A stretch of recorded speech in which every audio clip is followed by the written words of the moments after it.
ایک چور تھا، وہ بادشاہ کے محل میں چوری کرنے کے لیے چلا گیا۔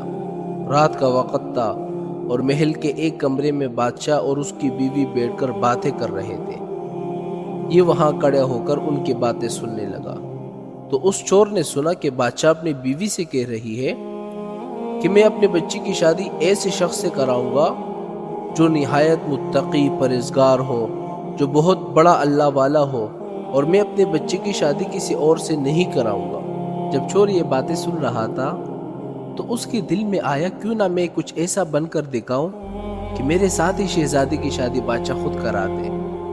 دل میں اس کے ایک لالچ پیدا ہو گئی۔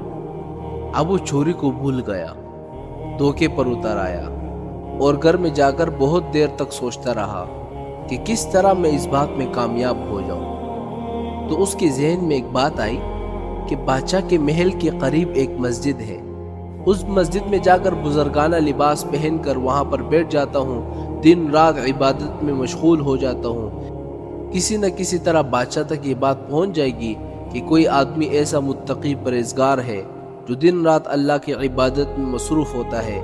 بادشاہ کی نگاہ شاید میری طرف پڑ جائے اور میں چن لیا جاؤں اور شہزادی کے ساتھ میری شادی ہو جائے۔ میرے بھائیوں، یہ ایک گھٹیا حرکت تھی، حقیر حرکت تھی جس کے لیے اس نے یہ ارادہ کیا۔ اس نے اپنے پروگرام کے مطابق بزرگانہ لباس، پوشاک سب کچھ پہن لیا اور جا کر مسجد میں بیٹھ گیا۔ نمازوں پہ نمازیں پڑھتا رہا، ذکر و تلاوت کرتا رہا، مراقبہ سب کچھ اس نے شروع کر دیا۔ اب زمانہ چلتا رہا، لوگوں میں شہرت ہو گئی کہ کوئی اللہ کے بہت بڑے ولی یہاں پر آ گئے ہیں جو دن رات عبادت کرتے ہیں۔ اب اس کی وجہ سے لوگ اور زیادہ آنے لگ گئے، اور زیادہ اس کے پاس آنے لگ گئے، یہاں تک کہ بادشاہ کو اس کی خبر پہنچ گئی کہ یہاں کوئی اللہ کے ولی آ کر بیٹھ گئے ہیں جو نوجوان ہے لیکن زاہد عابد ہے، لاجواب ہے، متقی ہے، پرہیزگار ہے۔ جب بادشاہ کو یہ بات معلوم ہوئی تو اپنے ارادے کے مطابق غور و فکر کرنے لگ گیا کہ شہزادی کے متعلق جو میں نے سوچا تھا کہ اس کی شادی میں ایک متقی پرہیزگار سے کراؤں گا، اس کے لیے اسی کا انتخاب کر لیا جائے۔ بادشاہ نے اس سلسلے میں گفتگو کے لیے اپنے وزیر کو بھیج دیا اور وزیر اس شخص کے پاس مسجد میں آیا اور اس سے کہا کہ میں بادشاہ سلامت کی طرف سے آیا ہوں اور ایک پیغام لے کر آیا ہوں۔ اس نے کہا کیا پیغام ہے؟ وزیر نے بتایا کہ بادشاہ نے کئی سال پہلے یہ فیصلہ کیا تھا کہ اپنی لڑکی کا نکاح ایسے شخص سے کرے گا جو بڑا ہی متقی ہو، پرہیزگار ہو، اللہ والا ہو، اور اس کی تلاش میں تھے۔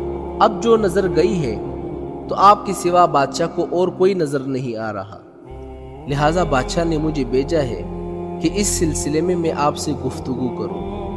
اگر آپ اس کے لیے تیار ہو تو آپ فرمائیں، اگلی نشست کے اندر اس سلسلے کی کارروائی آگے بڑھائی جائے۔ یہ شخص جو دراصل اسی تمنا اور آرزو میں آ کر بیٹھا تھا، وہ بہت دیر تک اس وزیر کی گفتگو سنتا رہا۔ اس کے بعد اس کے آنکھوں میں آنسو جاری ہو گئے۔ وزیر نے پوچھا کہ کیا بات ہو گئی ہے؟ تو کہنے لگا کہ آج آپ جو پیغام لے کر آئے ہیں وہ مجھے منظور نہیں۔ وزیر نے کہا کیوں منظور نہیں ہے؟